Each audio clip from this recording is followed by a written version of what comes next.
Hello! இன்னைக்கு வந்துட்டு ஒரு குட்டி வீடியோ பார்க்கலாமா? இன்றைக்கி என்ன வீடியோ பார்த்தீங்கன்னா, நான் இன்றைக்கி வந்துட்டு அப்பள குழம்பு செய்ய போகிறேன். அதுக்கு எண்ணெய் ஊற்றிக்கலாம். எண்ணெய் ஊற்றுனதுக்கப்புறமா கடுகெல்லாம் போட்டு நல்லா வெடிக்க வச்சிடலாம். அதுக்கப்புறமா அது கூடயே வெந்தயம், ஜீரகம், உளுந்து, கடலைப்பருப்பு, காஞ்ச மிளகா, கருவேப்பிலை இதெல்லாம் போட்டு நல்லா வதக்கி விட்டுக்கலாம்.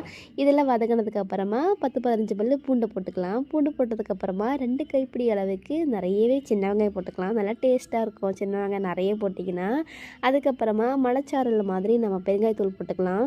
அப்புறமா நம்ம வந்துட்டு தக்காளி போட்டுக்கலாம். தக்காளி போட்டு கொஞ்சம் நல்லா வதங்கினதுக்கப்புறமா நம்ம மஞ்சள் தூள், அப்புறமா இல்லை மிளகாத்தூள், அப்புறமா உப்பு இதெல்லாம் போட்டு நல்லா வதக்கிக்கலாம். இதெல்லாம் வதங்கினதுக்கப்புறமா அப்படியே நம்ம பொடிநடையாக நடந்து போய் கையெல்லாம் நல்லா வாஷ் பண்ணி நம்ம திரும்ப வந்துட்டு புளியை நல்லா கரைச்சிக்கலாம். புளி வந்துட்டு நல்லா ஜூஸி மாதிரி கரைச்சிக்கணும். அப்போ தான் டேஸ்ட்டாக இருக்கும்.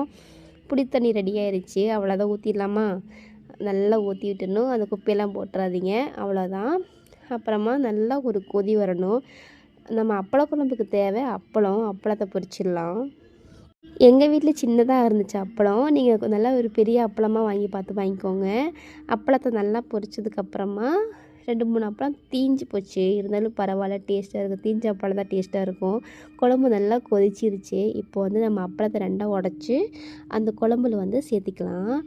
அப்புறமா நம்ம நல்லா மெதுவாக கிளறி விட்டிங்கன்னா அப்படியே நமக்கு அப்பள குழம்பு ரெடி ஆகிடும். எனக்கு பார்க்கும்போது அப்பள குழம்பு மாதிரியே இல்லை, முட்டை குழம்பு மாதிரி தான் இருந்துச்சு. அப்புறமா உப்பு தேவைன்னா உப்பு போட்டுக்கோங்க. நம்ம வீட்டில் வெல்லம் இருந்துச்சுன்னா வெல்லம் போட்டுக்கோங்க. எங்கள் வீட்டில் இல்லை, அதனால் கொஞ்சமாக சர்க்கரை போட்டிருக்கேன். குழம்பு ரெடி ஆயிடுச்சு. இந்த ஊறுகாய் அக்கா அவங்க கையாலே செஞ்ச ஊறுகாய். இது நான் ஒரு வீடியோ எடுத்து வச்சுருக்கேன். அதை ஃப்ரீயாக இருக்கும்போது அப்லோட் பண்ணுறேன், பார்த்துக்கோங்க. அவ்வளோதான், வேலையெல்லாம் முடிஞ்சிச்சு. ஜீவாக்கு லஞ்செல்லாம் கட்டியாச்சு. இந்த மாதிரி வீடியோ வேணும்னா எங்களை ஃபாலோ பண்ணி வச்சுக்கோங்க, சப்ஸ்கிரைப் பண்ணிக்கோங்க, ஷேர் பண்ணிக்கோங்க. நம்ம இன்னொரு வீடியோவில் பார்க்கலாம். Bye bye, we see you. இந்த வீடியோ எப்படி இருந்துச்சுன்னா கமெண்ட்டில் மறக்காமல் சொல்லுங்கள். டாடா.